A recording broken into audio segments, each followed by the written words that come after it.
Egaa ashamar kafuudhee kabajamtootaaf jaalatamtoota keenya kan hordofaa jirtan sagantaa tamsaas kallattiidha kun madda walaabuu miidiyaarraa gama peejii keenya akkasuma YouTube chaanaalii keenyaan isinii darbaa jirudha.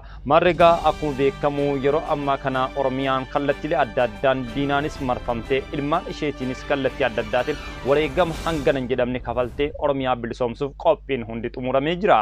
Kanaan wal qabatee ilmaan Oromoodha addunyaarra jiranii fi qeerroon biyya keessaa kallattiilee adda addaatiin ergaalee isaanii dabarfataa jiran kanaan wal qabachuudhaan qeerroon Oromiyaa ergaa gurguddaa gama keessaatiin nuuf erganii jiranii kanaafuu hundi kennayyuu kallattiilee adda addaatiin ergaan nu yaamicha Oromummaa fi sabummaa nu godhame kanarratti fuulleeffanne isaan obboleewwan keenya humna ittisa biyyaa keessa jiranii fi akkasuma kaadireelee adda addaa amma sadarkaa federaalaatti jiran hundaafuu ergaalee adda addaa akka dabarsinu yaamicha Oromummaa fi sabummaa nu qunnamee jira yookaan nuuf ergamee jira. Marreegaa isinin dhageessaa turtii gaarii yaamicha Oromummaa fi sabummaa. Qabsoon uummata Oromoo gara injifannootti siiqaa waan jiruuf maltu nurraa eeggama kan jedhus gaafii biraa ture. Obsaan nu dubbisaa nu wajjin turaanis ergaa keenya kan qopheessu an falmataa roorrooti. Dubbisuunis dirqama nu hordofuunis dirqama. Imalli qabsoo Oromoo qabaattee deemaa jirtu daandii isaa dheerataa taatullee ummata Oromoo biratti bakka beekamtummaa qabduu fi ga'umsa guddaa qabdudha. Kanaaf qabsoon kana xumura ga'uuf yaada gaarii barbaachisa jennee barruu kana yookaan immootu barreeffama kana dubbisuuf dirqamne. Qabxiilee fuulleffannaa kennaa tokko jennee yeroo qabnu miira ciminaa fi dadhabina uummanni Oromoo qabsoo irratti qabu yookaan agarsiisaa jiru. Akkuma beekamu uummanni Oromoo qabsoo durii jalqabee hanga har'aan tanaatti geggeessaa jiruun mirga isaatiif cichee dadhabee osoo hin jedhin sirna gabroonfataa dhufaa fi darbaa hunda irratti diddaa gabrummaa falmachuuf akkuma itti fufetti jira. Haaluma qabsoo uummanni Oromoo irra darbee irratti wareegama qaalii lakkoofsaan lakkaa'ame hedduu kafalaas as ga'ee jira. Kanas seenaan waan ragaa ba'udha. Akkasumas har'aan tanas qabrii sirni gabroonfataa nuuf qotan hin cufamne yookaan immootu banaa teessee nu eegaa jirti. Lammiilee qaalii saba kana biyyeen nyaachuu irra hin deebine nyaachamaa yookaan immoo nyaatamaas jiru. Haa ta'u malee uummanni Oromoo bara baraan qabsoo saba isaa bilisoomsuuf jalqabe tarkaanfii tokkollee ajjeechaa hidhaa fi reebichi jecha osoo of duuba hin deebin inumaayyuu dhiibbaa kanaan hunda baadhachaa fuulduratti qabsaa ture akkasumas itti jira. Mootummoonni gabroonfatan hundinuu durii jalqabee hanga har'aan tanaatti uummata Oromoo qabsoo isaarraa of duuba deebisuuf dadhabsiisuuf hallayyaa inni bu'ee hin bayinis hin jiru. Garuu inni hin dandeenye kanaaf har'aan tanas of duuba nu deebisuun hin danda'amu.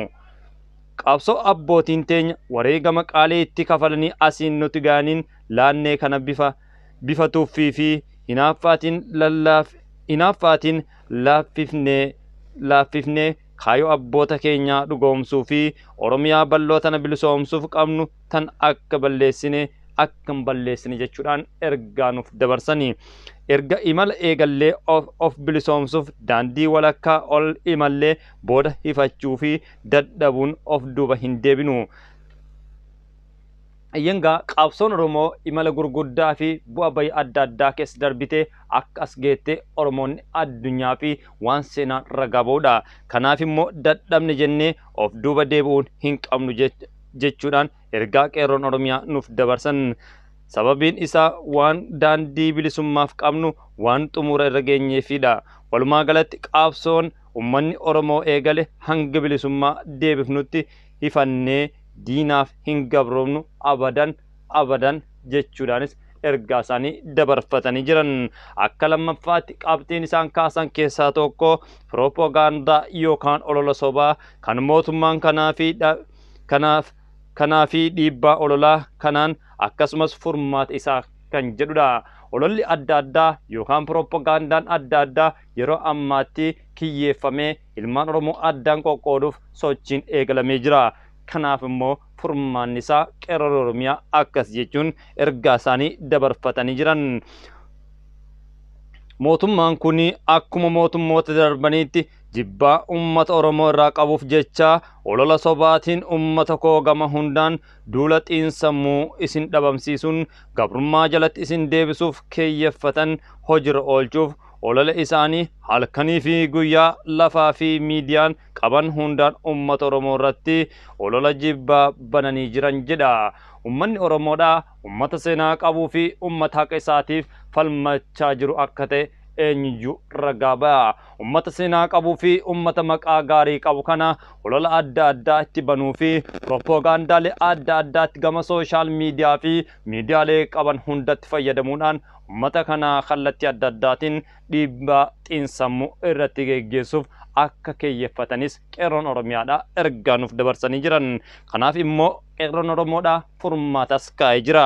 Turtii gaarii kan hordofaa jirtan madda walaabuu miidiyaa kan isin wajjin turaa jiru obboleessa keessan Falmataa Roorrooti.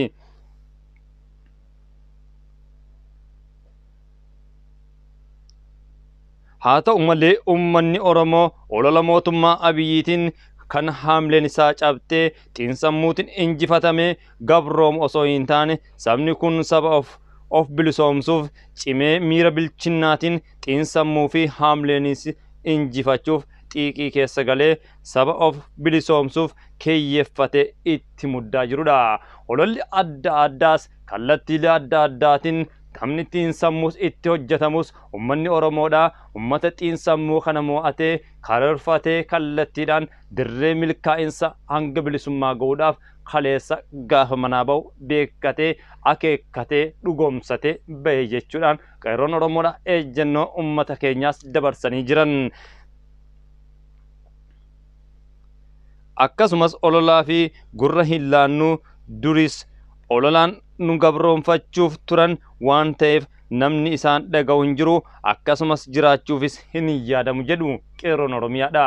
Armaan duras sochiilee adda addaa geggeessine jirra, qabsoo wareegama gurguddaa kafallee jirra, ittinis milkoofne seenaan nu gane har'aan tana masaraa biyyaalessaa keessatti kan argaman warra Minilik ta'anillee dhugaa gaafa wayyaanee san falmaa turre shirri adda addaa nu qunnamaa ture. Shirri akkasii har'as yoo nu qunname keessa turree jirra, hin beekna furmaata kenninaaf jechuudhaan qeerroon Oromiyaa ergaalee isaanii dabarfatanii jiran.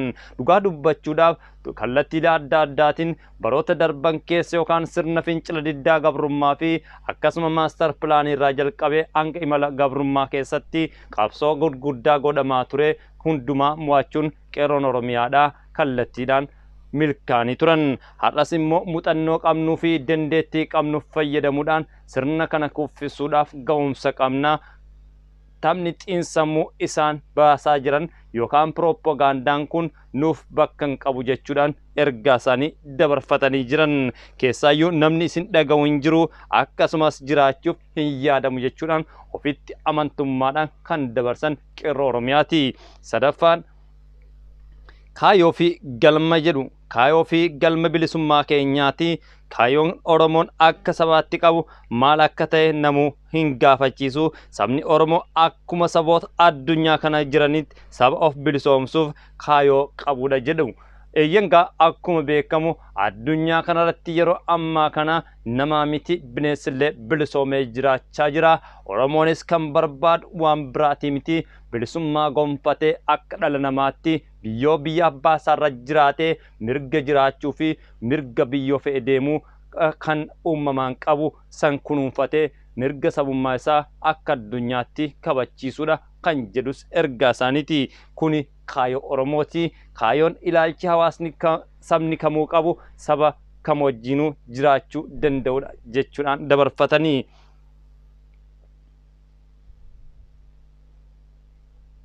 Kanaaf uummanni Oromoo wareegama kamiifuu of qopheessee gumaa ilmaan Oromoo Oromiyaaf jecha lubbuu isaanii qaalii kafalaa turan sangalmaan ga'uuf qabsoo isaanirraa dhalle cimsinee Oromiyaa guutuu bilisoomsuuf murteeffannee fuulduratti irratti ciichinee galmaan ga'uu qabna. Kaayoo fi galma bilisummaa uummata Oromoo dagachuun sakondii takkaafillee taatu of duuba deebi'uun dhaloota haaraa saba kanaatiif fafadha jechuunis dabarfatan. Akkuma beekamu Oromiyaan qaabsoo hadhaawaa gochuu keessatti ilmaan ishee galfata seenaaf galfitee jirti. Ilmaan ishee hedduus wareegdee jirti. Ilmaan ishee argama gurguddaaf biyya sanii jijjiiruu danda'an biyya baqattummaaf laattee jirti. Kun immootu amman tanatti sakandii takka of duuba deebinee waa'ee qaabsoo Oromoodhaa yoo daganne seenaan kun nu gaafata jechuudhaanis ergaa isaanii dabarsanii jiran. Fafa guddaadhaa fafa seenaa jalaa ba'uu qabna. Sakandii takkaafillee qaabsoo Oromoodhaa irraanfachuun qabnu jechuudhaan ergaa gurguddaas dabarsanii jiran qeerroon Oromiyaadha.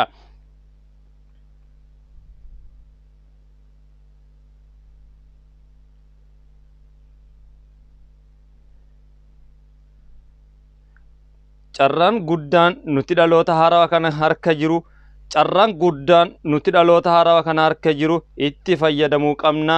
Nuti dhaloonni ammaa kun kaayoo fi galma keenya dhugoomsuuf malee kaayoo fi galma keenya dagachuuf yeroo hin qabnu jechuudhaanis waan gara nama nyaatu dabarfatanii jiran. Dhaloonni har'aadhaa ergama gurguddaa qabna. Imaanaa guddaan nurra kaa'ame. Ergamni keenya guddaanis kaayoo keenya kan kaleessaa wareegama gurguddaa irra kafalaa turre bakkaan ga'uudha. Kanaaf immootu bakkaan ga'uuf sakandii tokkollee of duubatti mil'achuun daba seenaa wareegamtoota kaleessaa irra kaa'uudha. Ilmaan Oromoodhaa qaabsoo keenya xiiccineetti fufuudhaan bilisummaa akka gonfannu jechuudhaan ergaa isaanii dabarfatan. Kun kanumaan osoo jiru akka dhaamsaattis qeerroon Oromiyaadhaa dhaamsa isaanii dhaammatanii jiran. Dhaamsa seenaa qabeessa ilmaan Oromoodhaa idil addunyaa jiran keessaayyuu kan biyyoo abbaa isaanii keessa jiraachaa sirna mootummaa gabroonfataa fi imperiyaal Itoophiyaa lalisuu keessa jiraniif ergaa obbolummaa fi sabummaa Oromummaa dabarsanii jiran qeerroon Oromiyaadha.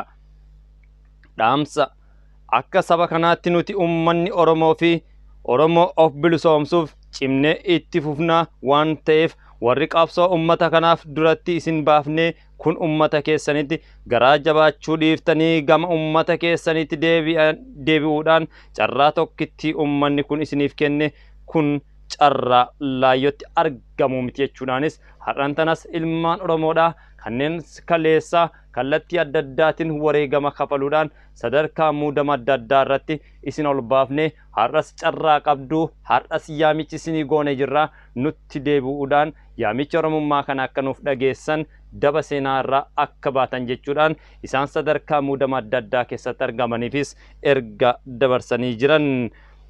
Kanaaf warri mootummaa kanaaf dibbee gabrummaa uummata Oromoo irratti dhawaa jirtan kunneen yoo dhugumaan hadooddiin ummata keessanii isinitti dhaga'ame akkuma lukkeeleen nafxanyaa ummata Oromoo gabroomsuuf ummata isaanii cinaa dhaabbatanii isinillee ummata keessan bilisoomsuuf ummata keessan cinaa dhaabbachuu qabdan jechuudhaan ergaa gara nyaatte dabarsanii jiran.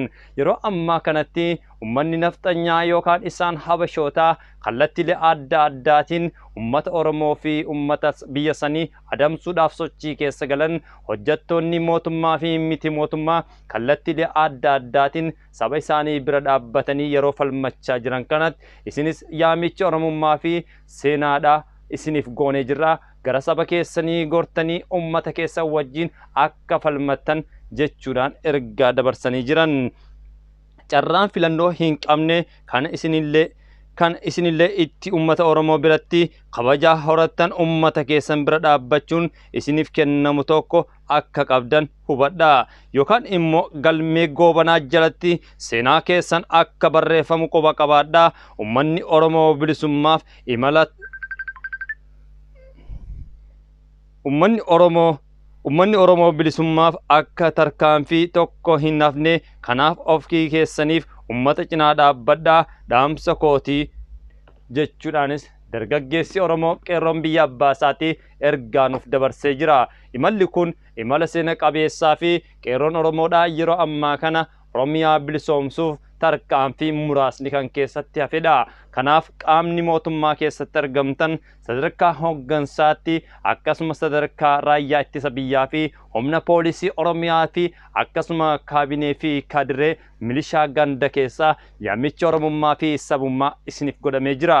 kuni maarreegaa galfata seenaa guddaadha. Ilmaan Oromoodhaa kanneen ministeerummaa sadarkaa adda addaa keessa jirtan galfata seenaa kana keessatti galmooftanii daba seenaa kaleessa hojjettan jalaa akka of baraartan jecha sagantaa koo har'aa asirratti goolabaa kan isin wajjin ture obboleessi keessan Falmataa Roorroo gama madduu walaabuu miidiyaatiin galatoomaa.